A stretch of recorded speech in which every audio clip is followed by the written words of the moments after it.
Y cada vez que me mencionan de que, oye, van a venir a Estados Unidos, yo digo, oye, pues hombre, me van a visitar y voy a terminar como Irak, cuando realmente nos venden esa idea de que no, vamos a ayudarlos, vamos a quitarles a los cárteles, cuando sabemos que es mucho más fácil de que se apilen con ellos, al igual que lo están haciendo con el gobierno mexicano, en vez de jugarla en contra. Después de que haya terminado López Obrador su mandato, ya puede que esté incluso dentro de una, no nada más investigación, sino que ya haya sido incluso arrestado con una ficha roja Interpol, lo que tú quieras. Lo que estás diciendo es una bomba. ¿En qué lo sustenta? ¿En qué fundamenta que ha sido tan tonto útil que va a terminar tras las rejas? Con el Chapo, con el amigo. Con el Chapo, con el amiguito, te lo pongo muy fácil. Muy buenas tardes. Ya se sigue esperar una conversación libertaria con alguien que comparta nuestras ideas en México. Así que hoy tendremos la oportunidad junto a César, del portal Los Incivilizados. Es un colega periodista mexicano que por supuesto comparte nuestros valores, y hoy haremos un repaso exhaustivo de temas relacionados a la política mexicana en un año electoral, donde se disputa precisamente quién ocupará el Palacio de Gobierno durante el próximo sexenio. Primero que nada, César, peculiar, México debe ser uno de los últimos países del mundo cuyo periodo presidencial es de 6 años, ¿no? Sí, precisamente es donde más se lleva tiempo. Bueno, en primer lugar, gracias, Nicolás, por el tiempo y por brindarme este espacio contigo y los liberales. Sí, México es de los países donde hasta la última instancia se sigue manteniendo una administración presidencial de 6 años, y que curiosamente en las entidades federativas a veces es menos tiempo, a veces son 4 años o 3 años en algunos casos, mientras que a nivel presidencial se sigue manteniendo de 6 años. Bueno, ¿definirías México como un país presidencialista? Sí, presidencialista sí, y con un sistema de gobierno que hasta cierto punto se mantiene con una idea, le decimos aquí en México, el sistema empresarial medieval, porque es básicamente el que ocupa el cargo, el que le sigue tiene que tener la misma idea, o que tiene que estar afiliado al mismo partido o las mismas creencias que el que actual ocupa el cargo presidencial. Es a veces bien raro que alguien que cambie tenga unas ideas totalmente diferentes. O sea, en perspectiva, así a imagen pública, puede parecer que sí es diferente, pero que en el fondo sigue teniendo las mismas ideas que el ocupante anterior, incluso algunas más radicales. Tenemos el caso, por ejemplo, de Felipe Calderón y Enrique Peña Nieto, que desde mi punto de vista, mientras Calderón inició lo que fue la guerra contra los cárteles en México, y que todavía se sigue manteniendo en la actualidad, Enrique Peña Nieto, si bien no lanzó una campaña, sí dejó que los cárteles y la delincuencia siguiera organizando, sin lanzar alguna especie de iniciativa o alguna acción para poder contrarrestarlo. Claro, bueno, y ahora podemos ir directamente al fondo de uno de los temas que tenemos que tratar, que es la autodenominada Cuarta Transformación, entendiéndola como el fenómeno político que comienza en 2018 con la asunción de Andrés Manuel López Obrador, líder de la izquierda mexicana, expriista, o sea, alguien que perteneció a la hegemonía de 70 años de gobierno del PRI, que es equivalente al peronismo en la Argentina, si se quiere, o al Partido Colorado en Paraguay, un partido carente de ideología, que más o menos se mueve con los vientos geopolíticos y que estableció una maquinaria absolutamente pragmática de conquista del poder. Él sale de ahí, luego se va al PRD, sale del PRD, fue alcalde de la Ciudad de México, y tras 2 derrotas presidenciales, en ambas acusó fraude, en una quizás con más fundamentos que en otra, no sé si tú estás de acuerdo, sí. Llega al poder y supuestamente viene a transformar el sistema político y económico de México. A las claras, lejos de haberlo transformado, ha profundizado la concentración del poder en pocas manos, y especialmente en manos estadounidenses, algo que venimos abordando minuciosamente desde este canal. Cuéntanos a partir de ahora todo lo que quieras sobre la Cuarta Transformación y tu balance cerrando el sexenio de AMLO de lo que ha pasado en tu país. Bueno, mira, en primer lugar, yo más bien la definiría de transformación a deformación. De hecho, hay un juego bastante interesante de palabras de Movimiento de Regeneración Nacional, que es el partido Morena, con el cual Andrés Manuel López Obrador creó, se postuló y obviamente ganó las elecciones presidenciales. A lo que yo cambio es Movimiento de Deformación Nacional, porque realmente solamente ha empeorado la situación en el país. Te pongo un ejemplo bastante sencillo. Volviendo otra vez con nuestros antecesores, Enrique Peña Nieto y Felipe Calderón, durante sus sexenios la violencia se incrementó, si no mal recuerdo. A ver, aquí tengo un dato muy interesante sobre que durante la administración de lo que fue el presidente Felipe Calderón, que fue cuando se inició la guerra contra los cárteles, se cerró la administración con 121.613 homicidios, una cifra alarmante en comparación con la administración anterior. Y luego el siguiente presidente, nuestro curioso, peculiar y obviamente corrupto Enrique Peña Nieto, cerró con 157.158 homicidios, una cifra también alarmante, pero que irónicamente, mientras el presidente Andrés Manuel López Obrador decía que iba a tranquilizar a la ciudadanía, bajando la delincuencia, promoviendo la seguridad y bajo esta campaña de abrazos no balazos, que se ha transformado más en un balazos y no abrazos, el actual sexenio, que ya está por concluir en unos meses, ya rompió la cifra con 171.085 homicidios, más allá de los de Peña Nieto, más allá de los de Calderón, lo que evidencia una clara ejemplo de que no se está cumpliendo lo que es la seguridad. Y te lo voy a cerrar con un punto muy interesante. Antes de que iniciara López Obrador la campaña, ya se le veía que tenía un interés de que la Secretaría de Defensa Nacional, que es la que se encarga del Ejército Mexicano y de la actual Guardia Nacional, prometía que iban a ayudar, que iban a cambiar, y en vez de un curioso dato que, como los dos sabemos, es bastante izquierdista y bastante socialista, es que le empieza a dar más control a la Sedena y al Ejército Mexicano, al punto de crear la actual Mexicana de Aviación, que es una aerolínea bajo el control militar, pero que opera de manera comercial.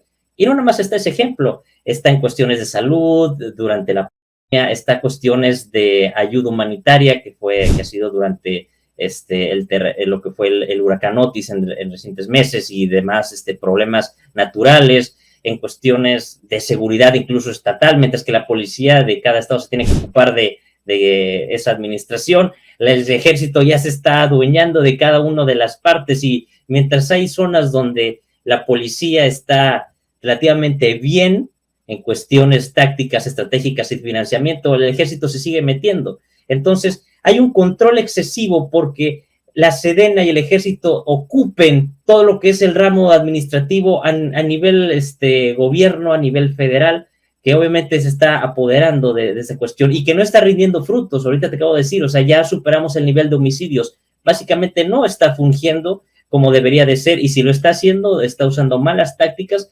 mientras que cada vez el López Obrador, a pesar de que ya lo ha aceptado que su administración es la más violenta, sigue diciendo que en administraciones anteriores estaba peor. ¿Por qué? Porque había más crímenes de lesa humanidad, el gobierno y el Estado hacía más actos de corrupción, secuestraba más, extorsionaba, etcétera. Mientras usa ese argumento, realmente él es el que también está básicamente aceptando que tiene problemas, pero que justamente forman una paradoja de que está claramente mala administración. ¿Cómo cerraría yo el sexenio de Andrés Manuel López Obrador? Pues probablemente como un Estado fallido que promete, dice, pero que en los hechos no menciona. Él dice que hay letra muerta en otras leyes, precisamente ya sea de Estados Unidos, ya sea de administraciones anteriores, cuando realmente es en su gobierno donde más hay letra muerta, y que, como bien dicen, en la Constitución se refleja, pero en los hechos no. Él prometió, recuerdo en campaña, lo que probablemente fue su única acotación aguda en décadas de carrera política, que iba a terminar con la guerra contra las drogas, iba a despenalizar las drogas, e iba a terminar con el negocio imperialista y sanguinario del narcotráfico, que básicamente le ha permitido a Estados Unidos colonizar las policías y las fuerzas armadas de todo el planeta, en principio con la Convención de Estupefacientes de las Naciones Unidas de 1971, con connivencia soviética, y que, bueno, lo único que ha generado es la administración de las grandes mafias por parte de la DEA y este tipo de agencias, sus homólogos locales, encarcelando inocentes por delitos sin víctimas, como tomar, comprar, vender sustancias que han estado en herbolarios y en farmacias durante literalmente 5 milenios, sin generar ningún problema. Y bueno, a partir de eso, un mercado que se dirime a balas, con productos de calidad paupérrima y precios astronómicos que hacen rentable el ingreso de este negocio perverso que manejan los políticos. Bueno, López Obrador se olvidó de esta propuesta nada más asumir. Lejos de ello, como tú dices, se emprende un proceso de militarización del país. Y ahí, a ver si nos puedes resumir un poco un caso muy resonante que es el del general Cienfuegos. Narco general, defendido por López Obrador, y que a su vez tenía vínculos con la anterior administración, la de Peña Nieto, donde también vemos un devaneo retórico, pero una perfecta continuidad en los hechos, especialmente en lo que refiere a la complicidad con el crimen organizado. Sí, el caso del Salvador Cienfuegos es, yo creo, que uno de los más sonados, porque como exsecretario de la Sedena, pues él era el encargado de todo eso. De hecho, yo me iría con un caso todavía más fuerte, que es el más sonado, que es el de Gerardo García Luna. ¿Por qué? Porque García Luna era el que se encargaba de toda la administración de seguridad durante el gobierno de Felipe Calderón, que era precisamente el que se encargó de explotar, iniciar y hasta ahora no terminar la actual guerra contra los cárteles, y que sigue actuando en el país. El caso de García Luna y Cienfuegos es un claro ejemplo de que en cuestiones del Estado, en materia de seguridad, siempre hay un fallo, porque es más fácil para los criminales aliarse con los políticos que emprender la guerra. Siempre es un claro ejemplo.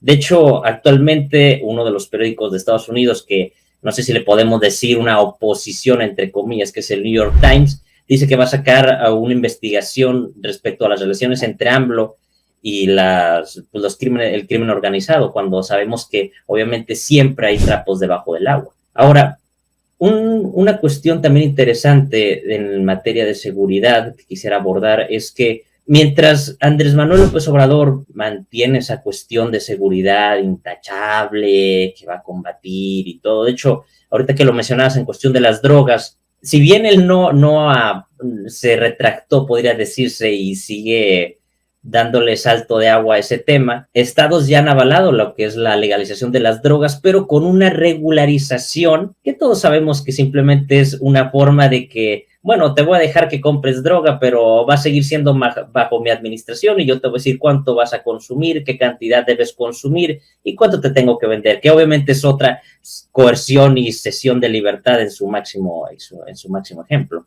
Ahora, volviendo al caso de Andrés Manuel López Obrador y la seguridad, si bien este ejemplo que te voy a dar es algo viejo, sí se mantiene como un buen ejemplo de por qué entre menos dejes a las personas meterse en su vida y más se organizan de forma espontánea, logran conseguir que haya más seguridad, que es el caso de la población de Cherán en Michoacán. Cherán es un ejemplo muy interesante porque desde el 2011, desde que se comenzó con la guerra contra el narco, ellos se venían amenazados por el crimen organizado en su máximo ejemplo. Y los que son los cárteles no talaban lo que son los árboles del área para, pues, obviamente, usarlo para plantar otro tipo de cultivos, para que les dejaban más frutos. Yo me atrevería a decir que incluso plantaban droga y pues la exportaban y todo, hacían todos sus tratos. La ciudadanía se hartó, sabiendo que el municipio, el presidente municipal y la seguridad estaban vinculados con ellos, pues decidieron no obedecerlos, decidieron de forma espontánea organizarse y sacar totalmente, ya sea con machetes, palos, piedras, lo que tú quieras, al más puro estilo mexicano de antes,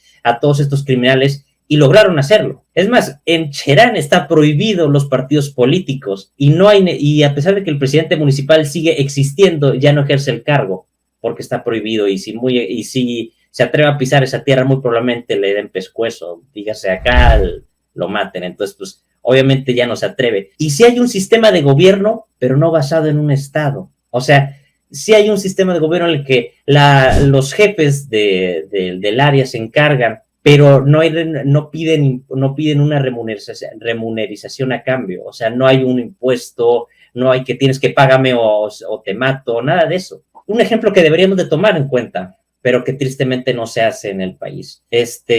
Entonces, pues yo te diría que los casos de Cienfuegos y García Luna, retomando el tema, son un claro ejemplo de que, a pesar de que en vista sean los que defienden al país y administran las cuestiones de seguridad, básicamente se coluden más. De hecho, pues García dos capomafias reclamados por la justicia de Estados Unidos, ¿correcto? Obviamente, sí.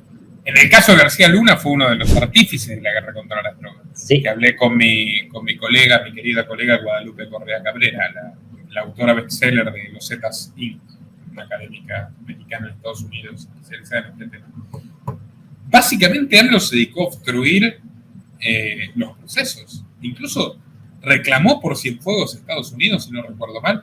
Sí, pidió obviamente que como cualquiera, porque era una de sus acciones favoritas, decir que como las administraciones anteriores estaban mal, pedía pescuezo, decía, bueno, yo tengo pruebas de que García Luna estuvo vinculado, yo tengo pruebas de que Cienfuegos, tengo pruebas de que Peña Nieto, Calderón, dígase cualquier funcionario de la administración anterior, pero ojo, siempre decía de administraciones anteriores, nunca decía de que no, en mi gobierno pues sí hay malitos, no, nada de eso. De hecho, hasta días recientes sabemos que le dio órdenes a Arturo Saldívar, cuando sabemos que en el fondo él es el que siempre le dio órdenes, AMLO siempre le dio órdenes a Arturo Saldívar, pero nunca lo quiso admitir. ¿Quién es Arturo Saldívar? Arturo Saldívar es el actual encargado, ya te digo, es un encargado político que fue designado por el Senado de la República, fue nominado por Felipe Calderón, fue predecesor de Genaro Góngora Pimentel, es un jurista académico y funcionario mexicano encargado de lo que es es ministro de la Suprema Corte de Justicia del Poder Judicial de la Federación. Entonces, él es el que, entre comillas, se encarga del Poder Judicial. Pero al ser el Poder Judicial una oposición que se veía en cualquier administración, como todos sabemos, pues, los gobiernos y los sistemas presidenciales se basan en la división de poderes, que es ejecutivo, legislativo y judicial. Teóricamente, claro está, porque incluso a nivel local te puedo decir que de nivel federal México hasta cada entidad federativa, incluso municipal, siempre es el Poder Judicial el que es el término medio, porque nunca se sabe si va a estar a favor de una iniciativa, a favor de una en contra, a favor de una acción. Y Arturo Saldívar, que se supone que el encargado de este poder, al final es el que va a recibir órdenes de Andrés Manuel, según el propio presidente, cuando realmente sabemos que siempre estuvo detrás de ellos, siempre López Obrador el que daba las órdenes. Un ejemplo muy claro, tú mismo lo dijiste con la cuestión de las drogas. Otro ejemplo que te puedo dar es obviamente el de la cuestión de seguridad con la Sedena, retomando el caso, porque supone que el Poder Judicial es el que tendría que limitar esa acción. Pero ¿por qué no lo limitó cuando lanzaron la cuestión de crear su propia aerolínea? ¿Por qué no lo delimitó con estas cuestiones de legalizar las drogas? ¿Por qué no lo delimitó con la idea, y esto es algo muy interesante, de que la Guardia Nacional, que era podría decirse, la organización paramilitar favorita de Andrés Manuel López Obrador, que simplemente eran exmiembros del Ejército, junto con de la Marina, junto con Policía Federal, que se agrupó todo en un mismo conjunto? Quería Andrés Manuel López Obrador que perteneciera a la Sedena para poder así expandirlos más en controles del ámbito territorial donde no había suficiente control militar, porque sencillamente las administraciones de ciertos estados, dígase Nuevo León, dígase Jalisco, dígase, no sé, actualmente, bueno, es que actualmente ya Morena se ocupó de todos, pero en su tiempo el país sí estaba dividido entre los que eran estados de Morena y estados del PRI o el PAN, o en este caso Movimiento Ciudadano. Bueno, la cuestión es que esa iniciativa de que la Guardia Nacional perteneciera a la Sedena es para que se pudieran meter más de lo que ya estaban, no nada más en cuestiones de seguridad, en cuestiones de control, en cuestiones de salud, en cuestiones de desastres naturales, era poder abarcar más, básicamente. Bueno, luego hay un tópico que me parece interesante, la deferencia hacia la familia del Chapo Guzmán. Desde la mamá del Chapo Guzmán y esa foto increíble de López Obrador con ella, hasta los chapitos, que son los continuadores de la empresa, por decirlo de alguna manera, con los cuales ha tenido una compasión asombrosa. No sé si la palabra correcta es compasión, ¿no? Pero bueno, ¿cómo podemos tratar este tema y llegar hasta el hashtag narcopresidente, que hoy lo aqueja tanto, lo perturba de manera tan visible en sus interminables mañaneras de 6 horas para la pronunciación de 14 frases, ¿no? Sí, mira, te lo podría decir de una manera muy interesante. Andrés Manuel López Obrador trata de él mismo creerse su ideología de abrazos no balazos, y como no quiere más conflicto, porque sabe que los hay, pero no los admite hasta cierto punto, decide, bueno, la mamá del Chapo y los Chapitos sí hicieron cosas malas, pero pues hay que perdonar porque hay que decir que no pasó nada, pasemos página y abordemos otras cuestiones. Esa es la típica idea y lo que siempre sostiene Andrés Manuel López Obrador, simplemente perdonar y que no haya justicia. Estamos hablando de asesinos de 200.000 personas en 6 años, aquellas 1 millón prácticamente desde que empezó la guerra contra las drogas. Exactamente. La cantidad de muertos que hay en la guerra de Irak, en el genocidio del Congo, 3 veces lo que hay en Ucrania. Exacto.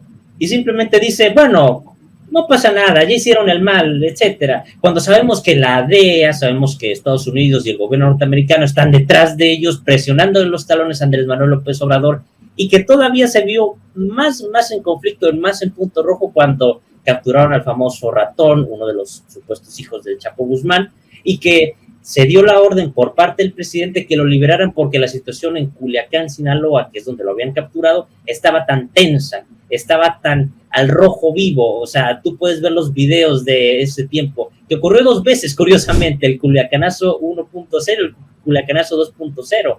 Tú puedes investigarlo en internet y puedes ver la cantidad de videos de autos quemados, de gente con ametralladoras Todd Browning, que son las top, de que supuestamente nada más Estados Unidos las puede tener, y que curiosamente terminaron en sus manos por el fallido operativo Rápidos y Furiosos. Tú puedes ver básicamente que ellos tenían el control total, y que mientras la Sedena, la Guardia Nacional y el Ejército estaban ahí, no estaban ni siquiera a la capacidad que ellos tenían. Y por lo mismo de que la situación se les salió de las manos, los medios, las redes sociales y la ciudadanía sabía y lo vio en carne propia, lo vivió en carne propia la situación que se estaba viviendo, no tomó otra decisión que decir, bueno, está bien, libérenlo, porque sabemos que si lo tenían más tiempo, lo que había sucedido en Culiacán podía tornarse a nivel federal, y entonces Estados Unidos podía haber, a teoría personal, sacar una excusa y decir, mira, la situación está así, hay que ahora sí lanzar al ejército estadounidense para que controle la situación que está en México, porque claramente Andrés Manuel no puede.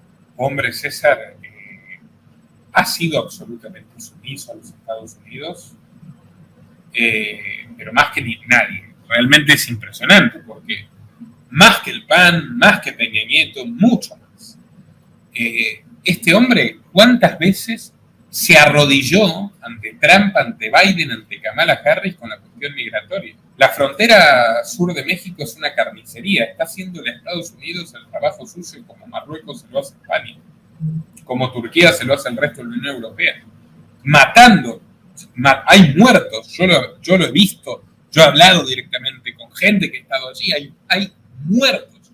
Pilas de muertos, de familias humildes que querían llegar a los Estados Unidos para buscar un horizonte mejor, con trabajo y con esfuerzo, cuyos países fueron, al igual que México, destruidos por los Estados Unidos, militarmente invadidos por Estados Unidos, como le ha pasado a México, a Nicaragua, a Cuba, a Puerto Rico, que está directamente anexado.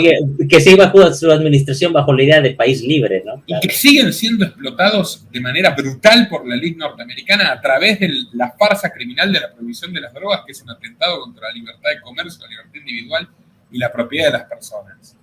Y que encumbra a asesinos profesionales como Chapo Guzmán y compañía.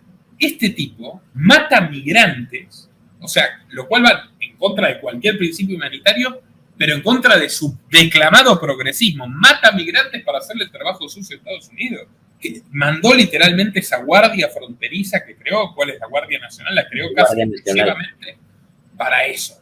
O sea, y más allá de esta sumisión total, de esta servidumbre asombrosa, tú tienes voces de los ambos partidos en Estados Unidos barajando hoy por hoy una intervención militar en México, naturalmente involuntaria. Bueno, Sheinbaum te la firma, la acepta, sin duda, pero México corre un riesgo serio de intervención militar americana en su territorio, con toda esta excusa del fentanilo. Y López Obrador se suma al relato de la DEA diciendo el fentanilo viene de China. ¡Vamos! O sea, ¿dónde fabrican? ¿Estados Unidos realmente creen que necesita importar drogas sintéticas? O sea, que expropió los laboratorios como Merck de Alemania en la Primera Guerra Mundial, que tiene concentrado el cártel farmacéutico como ninguna otra potencia del planeta. Realmente ellos van a necesitar traer el fentanilo de China vía México. Por favor. O sea, es el relato total, la sumisión total. ¿Te acuerdas cuando hizo campaña con el libro Oye Trump? Que él le iba a decir a Trump las verdades a la cara a ese racista. No me acuerdo de ese. Y luego te acuerdas cómo se arrodilló ante Trump y somos amigos, agachaba la cabeza, la caricatura viviente de López Obrador, que hasta el día de hoy Trump se burla y se ríe de él diciendo nunca he visto a nadie agacharse así en la vida. Hincarse de rodillas ante mí como ese sujeto. Hombre, qué personaje. Y lo sigue haciendo con Biden. Exactamente. Y han entrado al país con más fuerza de lo que ya estaban grupos como BlackRock, que se convirtió en cabeza de la Bolsa de México, que entró con el Tren Maya, con todos los proyectos ambiciosos del gobierno mexicano, y hoy son los dueños del país, y los grandes capitales mexicanos, mira, ahora Slim está por vender Telmex, están cada vez más americanizados. México está mucho más sometido a Estados Unidos de lo que ya históricamente estaba. Exactamente, tú mismo lo dijiste muy bien. Desde el punto de vista, Estados Unidos está viendo en qué momento, en cada metida de pata que mete tanto Andrés Manuel López Obrador como su actual administración para poder darle pescuezo, no solamente a él, sino invadir, como tú mismo dices. Te voy a decir un dato interesante.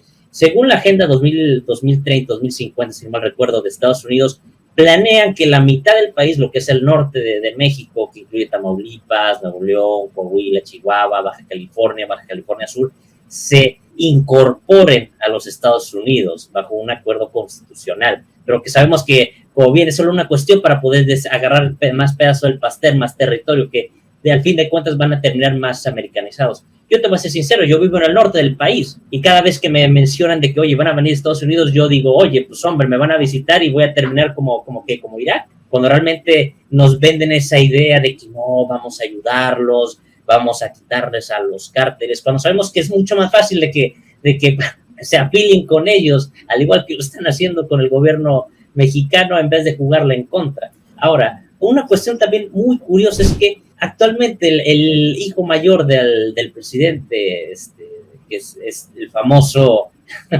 AMLO Jr., si le quieres poner así de algún modo, que de hecho es contrario a ciertas ideas de su padre. Por ejemplo, lo que es la cuestión del aborto. José Ramón López Beltrán, que es el hijo del presidente, se ha manifestado en muchas cuestiones en contra de su padre. Por ejemplo, te lo resumo con este paréntesis del aborto. Mientras el presidente se retrae y le saca la vuelta al tema, José Ramón López Beltrán sí apoya la cuestión del aborto y que ya es investigado en Estados Unidos por tener viviendas, propiedades con dinero de procedencia ilícita y que nada más, estoy seguro que nada más están esperando en qué momento termine el sexenio de Andrés Manuel López Obrador para poder así casarlo junto con sus hijos y darles pescuezo. Te puedo asegurar que quizá en 2 años, después de que haya terminado López Obrador su mandato, ya puede que esté incluso dentro de una, no nada más investigación, sino que ya haya sido incluso arrestado con una ficha roja Interpol, lo que tú quieras. Lo que estás diciendo es una bomba. ¿En qué lo sustenta? ¿En qué fundamenta que ha sido tan tonto útil que va a terminar tras las rejas? Con el Chapo, con el amigo. Con el Chapo, con el amiguito, te lo pongo muy fácil. Esa cuestión de fentanilo que tú dijiste, o sea, realmente me pongo a pensar, bueno, es que el presidente no tiene ni siquiera lógica, no tiene ni siquiera un pedacito de piel de los pies en la tierra para decir, no, en mi país no se hace fentanilo, que hay de China, por favor, o sea, nadie es tan tonto para creerle eso.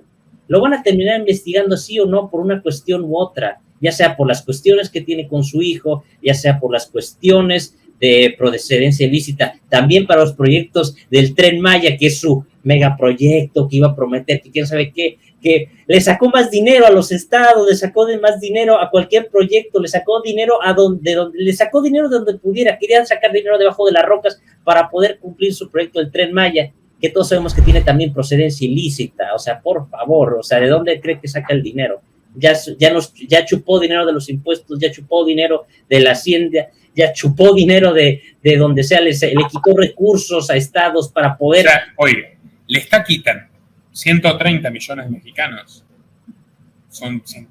¿Cuál es la población actual de México? La población actual de México, déjame te la digo, o sea, todo lo tengo que buscar, porque lo que es el INEGI, que se encarga de medir la población, hace su conteo cada 2 años. Entonces, si ahorita encuentras lo que es la cifra, muy probablemente esté desactualizada.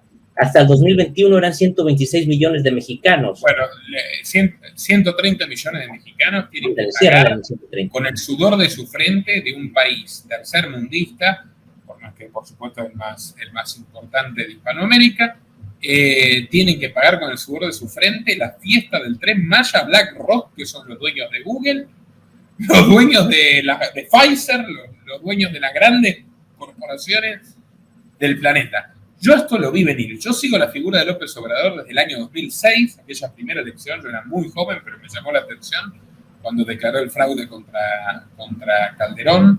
He ahondado en recovecos de su vida bastante siniestros. Tú sabes que mató a su hermano de un tiro, y que es algo de lo que sorprendentemente nadie habla. Nadie habla y no quiere mencionar pues cuestiones que todos sabemos que si lo dice le va a ir muy mal, y que hasta cierto punto sigue, entre comillas, sin mucho alboroto con sus otros hermanos.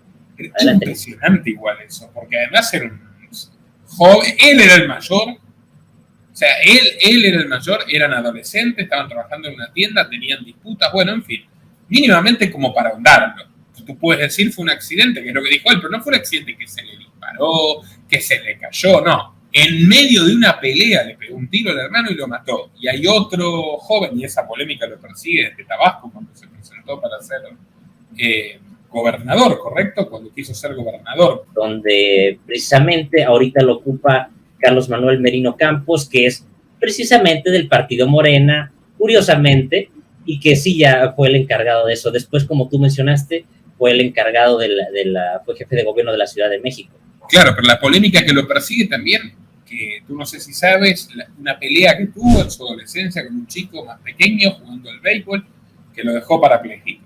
O sea, esas cuestiones, es impresionante que nadie se lo señale en su cara de apacible ancianito, amoroso y pacificador de la humanidad. Pero bueno, más allá del personaje en cuestión, este tipo le seguía la trayectoria y lo pintaban como un Chávez mexicano. Para mí siempre supieron que no era un Chávez mexicano. Wikileaks, la red periodística más importante del mundo, y Julian Assange está a punto de ser extraditado a Estados Unidos, su heroico fundador, muestra, por ejemplo, que ya en 2006 López Obrador se le ofreció a los Estados Unidos para llevar adelante sus programas en materia de narcotráfico, de vigilancia, incluso migratorios. O sea, ya en 2006 él era un mercenario, literalmente, de los norteamericanos. Bueno, y yo me acuerdo de estos documentales propagandísticos que le hizo el cineasta tan particular, ya en 2018, que él está en campaña, que lo lleva John Ackerman de traductor, personaje exótico si los hay, John Ackerman Rose, no este nacionalista mexicano que habla así porque es no estadounidense y nunca le escuché que devolvieron a Texas, ¿no? Y California y todo lo que robaron en 1843. Pero bueno, John Ackerman, un tipo que trabaja para Soros y para Putin, en la RT y en la Open Society Foundation, y que no lo oculta, y que los contribuyentes mexicanos le regalaron terrenos en el Distrito Federal, tú sabes, ¿no? Para que construya su casa. John Ackerman Rose, hijo de un abogado de Bill Clinton, lo acompaña Andrés Manuel López Obrador a la JP Morgan y lo muestra en su canal de YouTube. Yo veo ese documental, no lo puedo creer. Aparece López Obrador enfrente de la sede de JP Morgan en Wall Street con un discurso patético, porque encima no lo dejan grabar adentro, lo dejan grabar en la puerta, y él dice, bueno, ahora vamos a mirar a la cara a estos señores y decirles que no nos tienen que tener miedo, que somos sus amigos. Es increíble el tipo que vino a defender la soberanía mexicana. Hizo lo que hizo. La estatización del litio, que fue para echar a China y para garantizar el litio a los norteamericanos. ¿Quieres saber un punto interesante? La cuestión del litio es el nuevo, podría decirse, el nuevo petróleo de México. Lo quieren volver el nuevo Pemex. Curiosamente, se abordó durante la mitad de la administración de AMLO, pero después ya no se tocó el tema.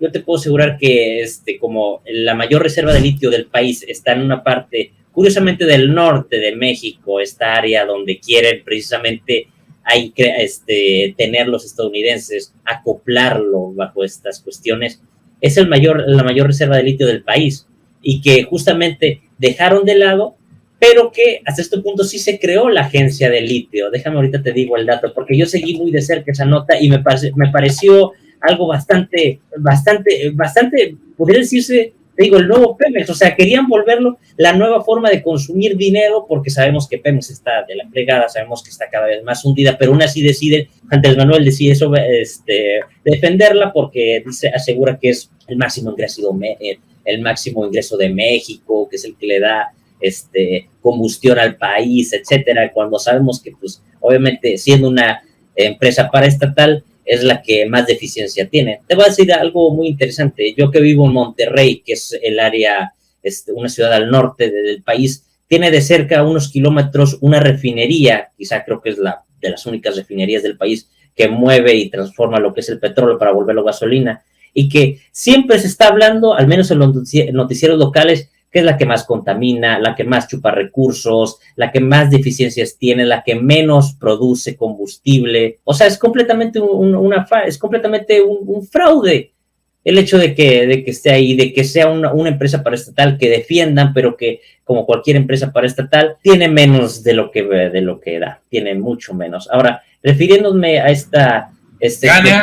Gana mucho menos de lo que gasta, es un pozo sin fondo de recursos, robados a los pobres, porque ese es el punto.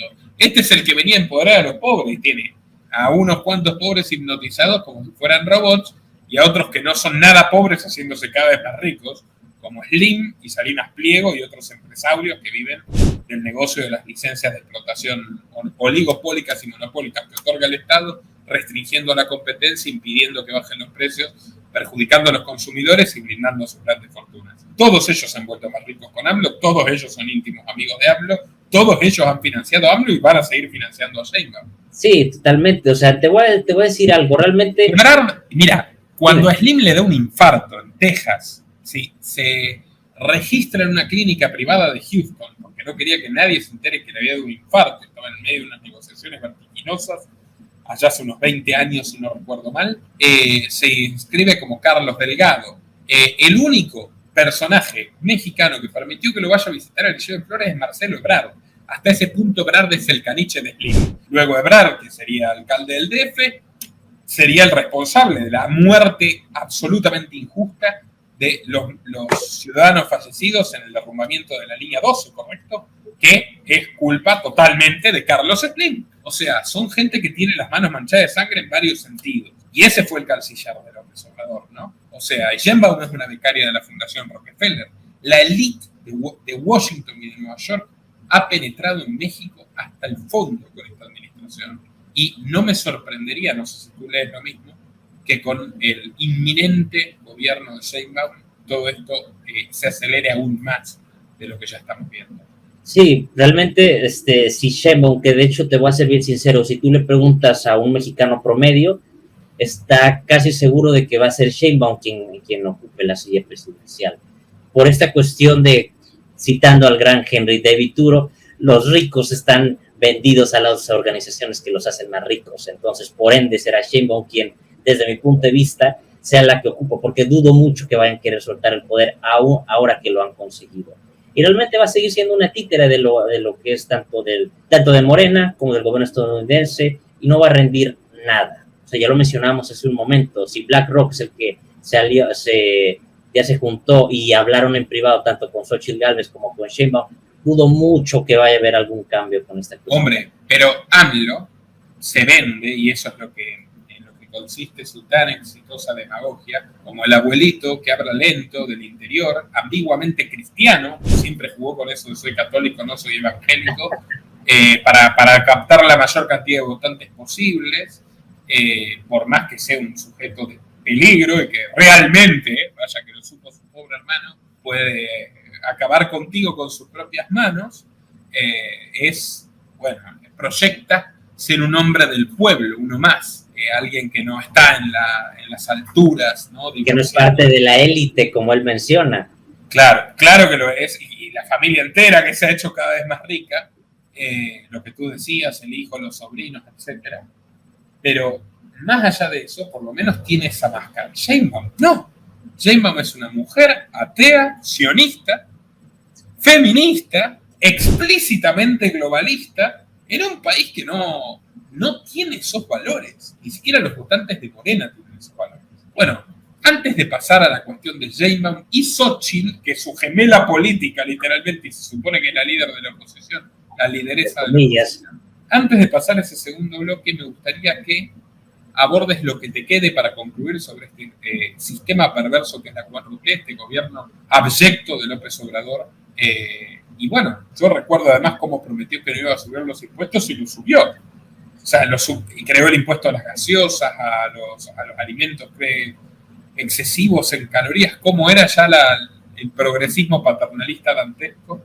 Sí, mira, te voy a ser bien sincero. Realmente, para mí, te lo repito, la administración de Andrés Manuel López Obrador es un estado fallido que prometió, mas no cumplió como cualquier político, pero que, como tú bien mencionaste, logró venderse lo suficientemente bien para poder ocupar el cargo. Cuando dijeron, bueno, pues este es diferente, tiene ideas nuevas, entre comillas, es del pueblo, cuando realmente lo único que hizo fue empeorar las cuestiones del país. Si yo pudiera decirte a una cuestión favorable de Andrés Manuel López Obrador, sería quizá lo único que dijo sobre Julian Assange, de que dejaría que se quedara aquí, cuando, de hecho, no sé si te lo llegué a comentar a ti o te lo llegué a publicar en una de mis redes sociales, que dije, si Assange llega a pisar suelo mexicano, le va a ir peor que si le tocara suelo gringo, porque o se lo cargan los gringos sacando alguna excusa para entrar al país, o algo por el estilo, o alguna muerte accidental como suele ocurrir,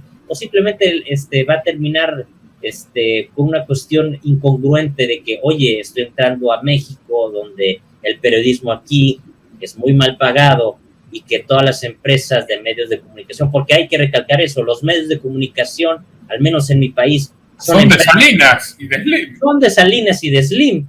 Dime uno que no sea TV Azteca o Televisa. Bueno, Televisa es de Emilio Azcárraga, que es otro vendido de lo que es el gobierno mexicano. Ahí te puedes investigar y puedes saber claramente la cuestión de Tlatelolco, la cuestión del halconazo, que todas fueron obviamente... Y un país donde te metes con los políticos corruptos y te matan. Así de fácil. Si tú dices, aunque sea algo tan sencillo como no estar de acuerdo y sacar pruebas de que el gobierno está malversando recursos, de que las promesas en campaña no se han cumplido, de que los programas sociales no funcionan. Ahí citando un ejemplo, la cuestión de migración que se disparó durante la mitad de la administración de lo que es Andrés Manuel López Obrador, se disparó y la cuestión está trágica. Tú mismo lo mencionaste, en la frontera del sur del país masacran gente, y en el norte, y en la frontera del norte, cada vez hay más delincuencia. De hecho, los cárteles usan a estos chivos expiatorios de personas que van sin documentos, sin nada, para aprovecharse de ellos. Los incineran en camiones, los coyotes, a gente trabajadora que está buscando un futuro mejor para sus hijos en base al trabajo honesto. Es el infierno en la tierra. Así, sí, exactamente, es el infierno en la tierra. ¿Y te acuerdas cuando se la daba de que él no estaba con el encierro masivo y demás, pero lo tenía ahí a Gatell firmando convenios con Bill y Melinda Gates, que Microsoft le dio el contrato más jugoso que le dio un gobierno nunca a Bill Gates en la historia de la humanidad? O sea, le dio el contrato ese de miles de millones de dólares para que se haga cargo del Estado mexicano en forma digital durante la pandemia. Microsoft, me acuerdo. Todo lo que hizo, bueno, en fin, es inenarrable. Hombre, César, bueno, creo que cerramos este bloque de López Obrador y vamos a hacer un segundo programa sobre Sheinbaum y sobre Xóchitl. Así que los invito a seguir a César. ¿Dónde pueden seguirte? Me pueden seguir en Twitter, o en este caso, X, como L-Incivilizados, donde compartimos contenido, información desde un punto de vista anarquista liberal. Republicamos información de contenido liberal, a veces sacamos notas sobre, también criticando las cuestiones de políticas del país.